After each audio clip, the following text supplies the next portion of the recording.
Oke, baik. Bismillahirrahmanirrahim. Assalamualaikum warahmatullahi wabarakatuh.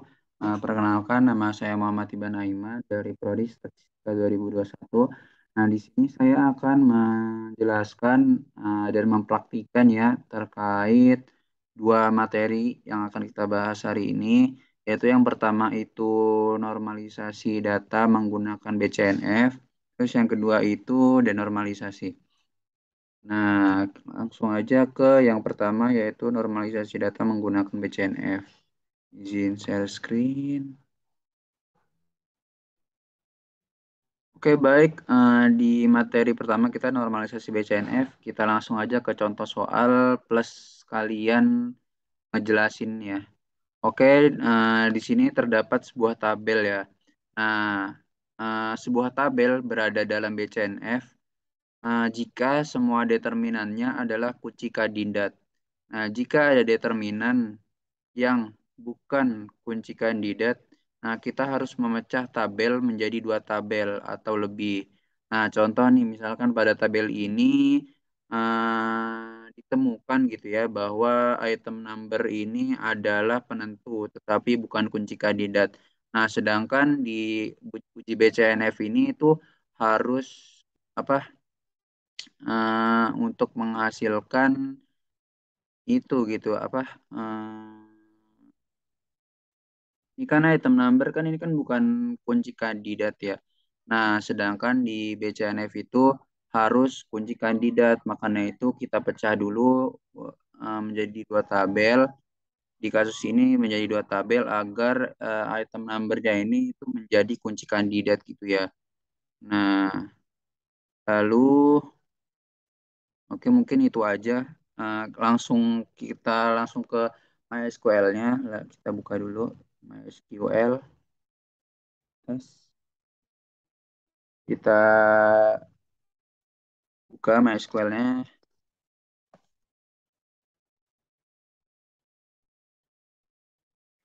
Tunggu sebentar. Oke, ini udah keluar tampilan seperti ini. Lalu kita pencet yang ini, lokal instan.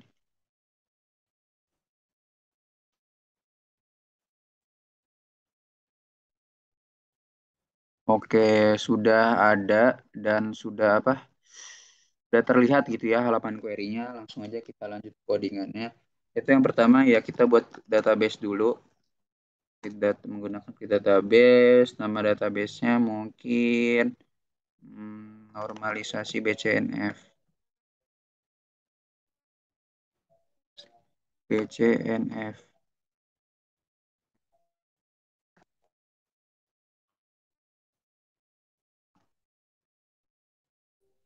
Oke, setelah itu kita bagi dua layar aja biar enak.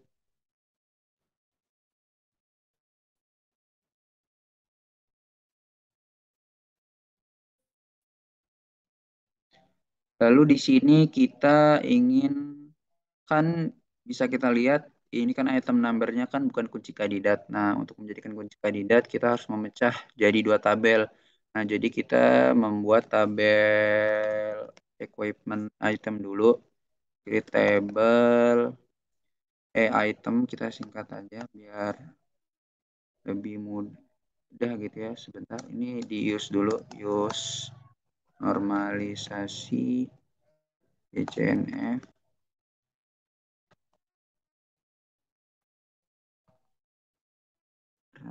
Sudah berhasil.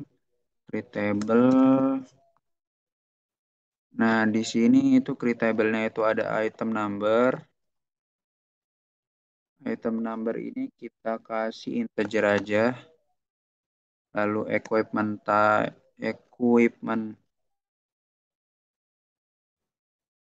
oh, sorry. Item number integer terus equipment type nya itu kita buat varchar 30 aja. Varchar 30 terus acquisition Wih, costnya itu kita buat integer aja. Oke, lalu terdapat tiga atribut ya, atau tiga kolom di tabel ini. Lalu kita apa? Eh, sorry, terdapat kesalahan. Oke, dari ulang kita buat database normalisasi BCNF, terus Yoros normalisasi BCNF. Lalu kita buat tabel seperti ini. Oke, kita buat tabel yang besar ini dengan create table, namanya itu kita buat i-repair kali ya. I-repair, i-repair. Dia ada kesalahan. Lalu kita masukin item. Oke, untuk mempersingkat waktu ya, sebelumnya saya sudah mencoba. eh,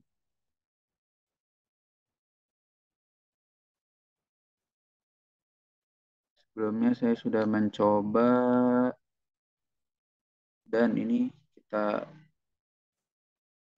scroll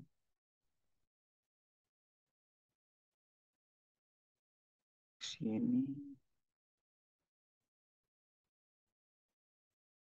Oke, ini create table. Kita akan buat tabel yang besar ini menggunakan query seperti ini. Create table, nama tabelnya erapier. Terus ini jumlah ini nama-nama atributnya ada item number, equipment type, ada acquisition cost, repair number, repair date, repair cost. Nah, ini yang biru-biru ini jenis datanya. Lalu yang ini itu batas maksimalnya. Oke, kita run aja. Nah, oke. Setelah itu kita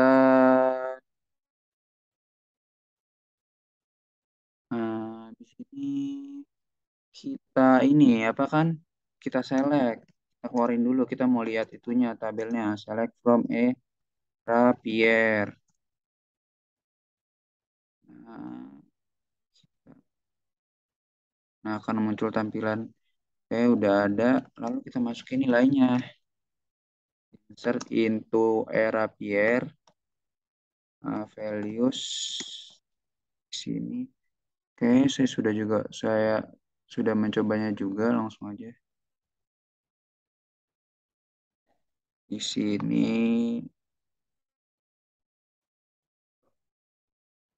Oke. Nah, ini data-data yang ingin kita masukin. Kita langsung run aja.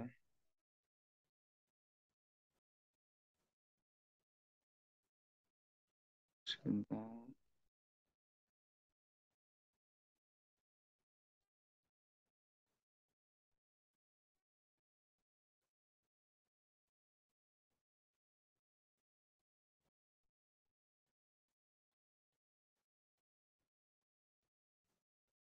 Oke, sudah kita masukin, lalu kita coba lagi, kita keluarin tabelnya. Oke, jadilah seperti ini. Nah, seperti yang tadi saya katakan di pembuka itu kan item number ini kan tidak bisa gitu ya menjadi kunci kandidat. Nah, gimana sih cara untuk menjadikan item number ini menjadi kunci kandidat? Nah, caranya itu dengan membagi dua tabel. Nah, membagi dua tabelnya itu berdasarkan apa determinan gitu. Determinan apa sih? Determinan itu hubungan antar kolom. Nah, tiga kolom ini kan atau tiga atribut ini kan saling berhubungan gitu ya. Nah, jadi ini kita jadiin satu tabel dan tabel lainnya itu dan sisanya itu kita buat tabel lagi. Jadi ada dua tabel. Nah, langsung aja kita buat bentar, tabelnya. Tapi gimana sih cara misalnya kalau banyak gimana sih cara apanya biar tahu gitu masing-masing satu. Nah, caranya itu menggunakan select distinct, select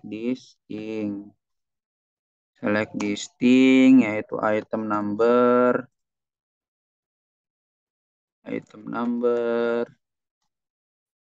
lalu equipment type, equipment type, Lalu ada kui, akuisisi,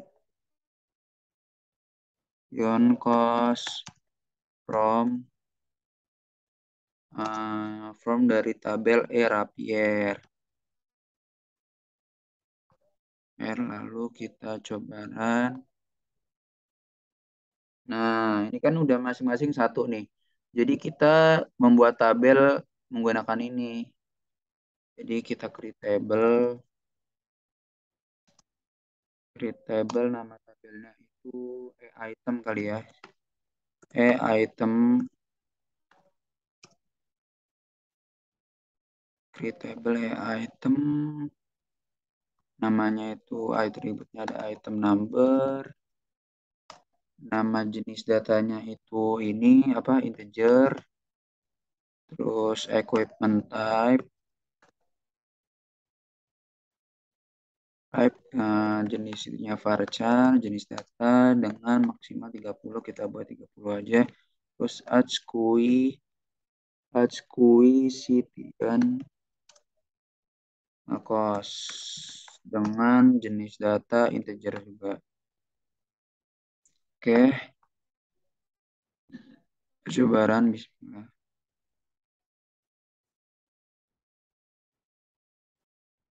Oke, sudah.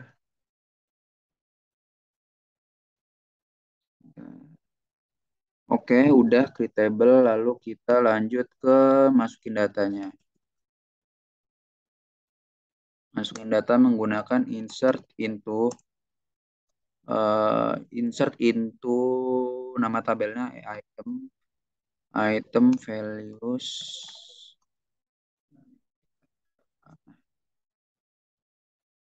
Oke, untuk mempersingkat waktu, saya sudah mencobanya sebelumnya. Jadi ini,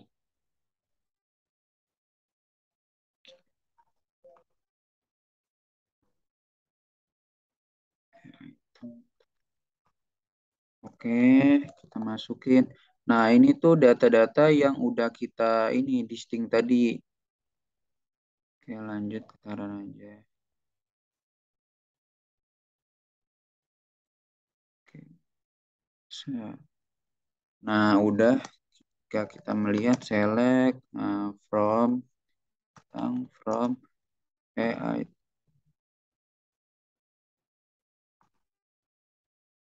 Oke, ini udah jadi. Langsung kita buat tabel yang keduanya. Create table, create table. Nah, tabel keduanya itu ada repair. Kita namain repair aja. Repair. Ini aja.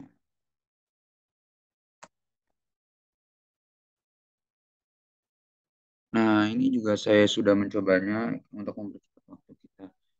Langsung aja.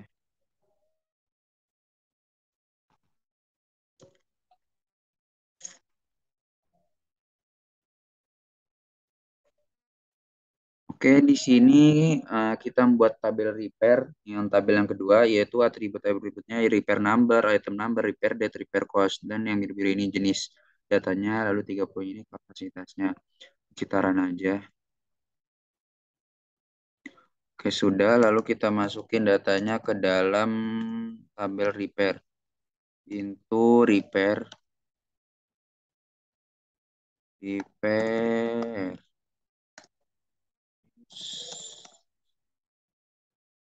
Saya sudah mencobanya juga. Langsung aja mempersingkat waktu.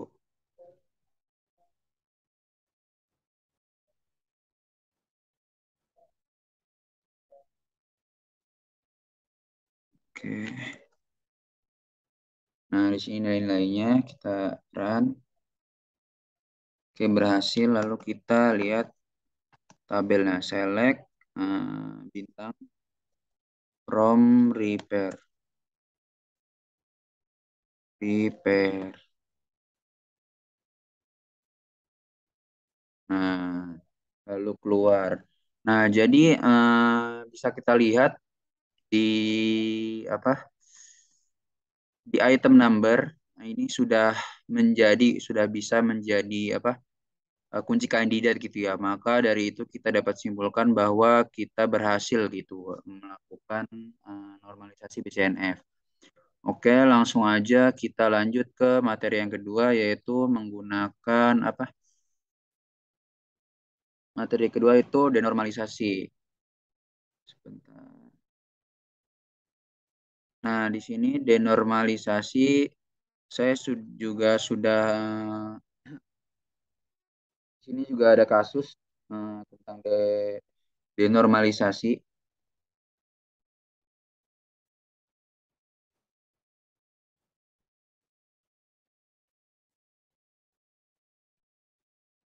Oke, denormalisasi itu yang saya tahu denormalisasi itu kebalikan dari normalisasi.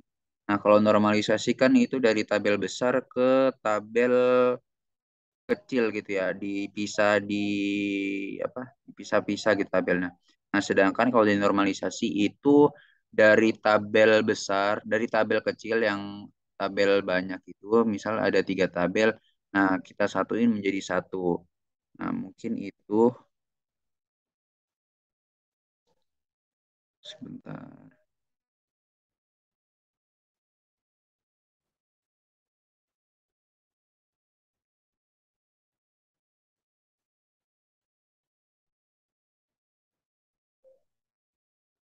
Oke, langsung aja kita ke kasusnya. Tunggu pakai PPT-nya.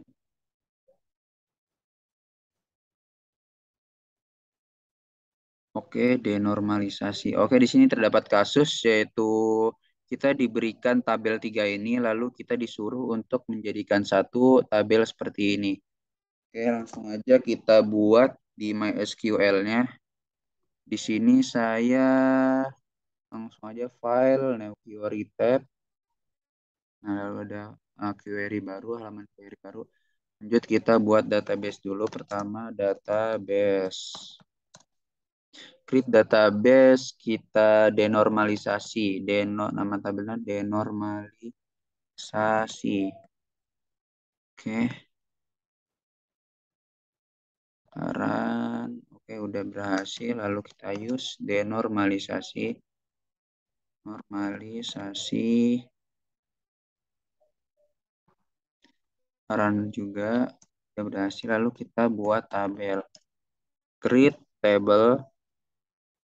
Create table. Kita akan membuat tabel. Dipakai dua dulu biar lebih enak. Oke. Kita akan membuat student dulu kali ya, nama siswa, create table siswa, lalu nama, sini atributnya itu ada 2, yaitu nama siswa, di sini kita, ID, maaf, ID siswa ini, integer kan ya, biar agak terisi gitu. Not null, terus nama siswanya itu kita varchar. Kita jadiin 20 aja kapasitasnya, not null juga. Lalu kita run aja. Oke, berhasil. Langsung aja kita masukin ke dalam datanya, masukin ke dalam ke tabelnya. Helios. Sini juga saya sudah mencoba untuk mempersingkat waktu.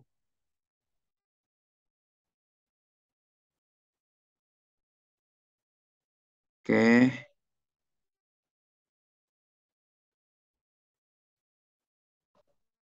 ini dia.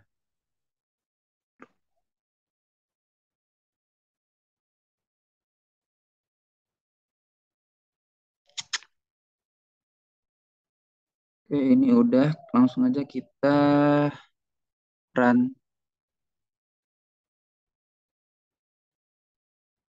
Nah, sebentar. Oke, sudah masuk. Lalu kita lihat tabelnya seperti apa. Apakah udah benar? Select from siswa. Tabelnya. Run. Nah, jadilah seperti ini. Lalu kita buat tabel yang kedua yaitu takrit tabel kegiatan. Kegiatan. Nah, di kegiatan ini terdapat dua atribut yaitu nama kegiatan. Kegiatan di sini saya kasih varchar aja. Varchar jenis tipenya kita 20. Terus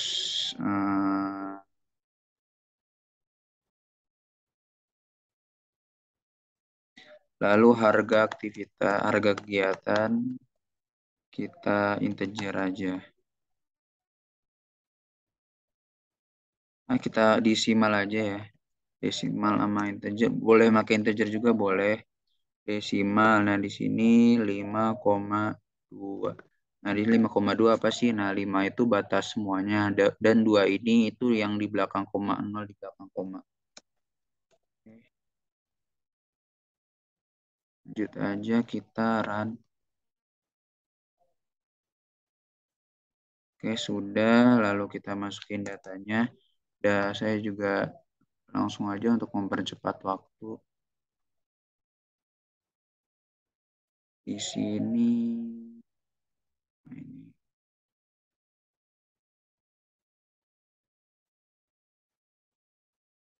Akan insert into nama tabelnya itu kegiatan values.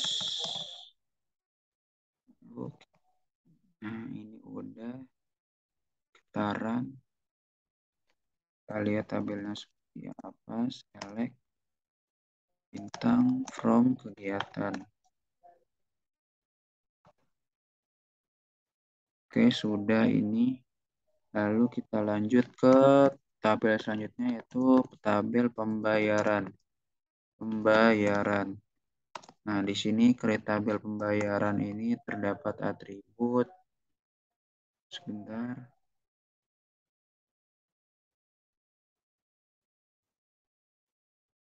Nah, ada atribut ID siswa. Dengan kita kasih integer aja. Lalu nama kegiatan. Ini varchar. Kita 30 kali ya. 30 lalu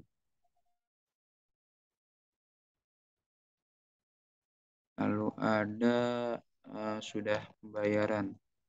Sudah terbayar gitu ya. Sudah terbayar. Sudah bayaran. Sudah pembayaran atau sudah terbayar. Nah, ini desimal juga. Desimal 5,5,2. Ini interpretasinya sama kayak yang tadi. Lalu kita run. Oke, udah. Lalu kita masukin datanya. Insert into pembayaran values. Mempersingkat waktu lagi-lagi.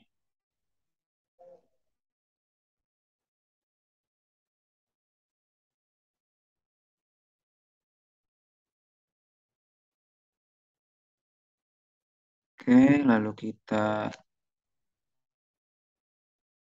Oke, udah kita run. Oke, lalu kita select. Coba kita mulai dulu tabelnya seperti apa. Pembayaran.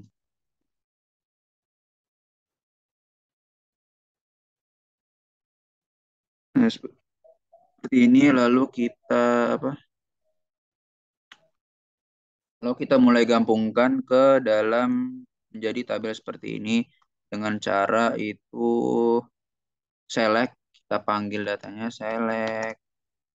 Nah, student ID sama student name itu kan di siswa ya. Berarti di tabel siswa. Berarti siswa titik student ID. Maaf, siswa ID siswa koma nama siswa koma Lalu di activity ini kan ada di mana? Ada di ini ya, di tabel kegiatan. Nah, maka kita panggil juga di tabel kegiatan, yaitu nama kegiatannya, terus harga kegiatan juga, terus habis itu di tabel pembayaran kita juga ingin memanggil pembayaran atribut sudah pembayaran gitu ya, sudah pembayaran. Nah, di sini ya. Terus from nama tabel yang ini, nama tabel yang ingin kita ambil itunya apa? Atributnya. Tadi kan kita ambil dari tabel siswa, dari kegiatan, dari pembayaran. Nah, di sini kita menggunakan query where, di mana where-nya itu apa, di tabel ke di mana kegiatan bentar, siswa titik ID siswa itu sama seperti di tabel pembayaran, di ID siswa pun juga siswa N, di tabel aktivitas, di tabel kegiatan titik nama kegiatan itu sama seperti di tabel pembayaran, atributnya itu nama kegiatan. Ini baik. Jadi cara pembacaannya atau interpretasinya itu di sini select, di kita ingin di tabel siswa ini kita ingin mengambil atribut ID siswa, nama siswa, dan di tabel kegiatan kita ingin mengambil atribut atau kolom nama kegiatan, harga kegiatan, dan di tabel pembayaran kita ingin mengambil atribut sudah pembayaran. Nah, di sini from ini nama tabel yang ingin kita ambil atribut-atributnya itu dari tabel siswa, kegiatan, dan pembayaran. Sebentar, from siswa kegiatan pembayaran. Sorry. Di mana siswa di tabel siswa di atribut ID siswa itu sama aja kayak di tabel pembayaran atributnya ID siswa. Jadi sama-sama ID siswa, dan di sini di tabel kegiatan juga terdapat atribut nama kegiatan dan sama aja kayak atribut nama kegiatan di tabel pembayaran. Langsung aja kita coba run. Bismillah. Oke, sudah keluar tabelnya. Lalu kita bandingkan antara tabel yang di contoh soal yang kita ambil. Nah, ini sama ya. Oke, mungkin itu penjelasan dari saya mengenai yang pertama itu normalisasi menggunakan BCNF dan yang kedua itu denormalisasi. Nah, mungkin sekian dari saya, kurang lebihnya mohon maaf. Wassalamualaikum warahmatullahi wabarakatuh.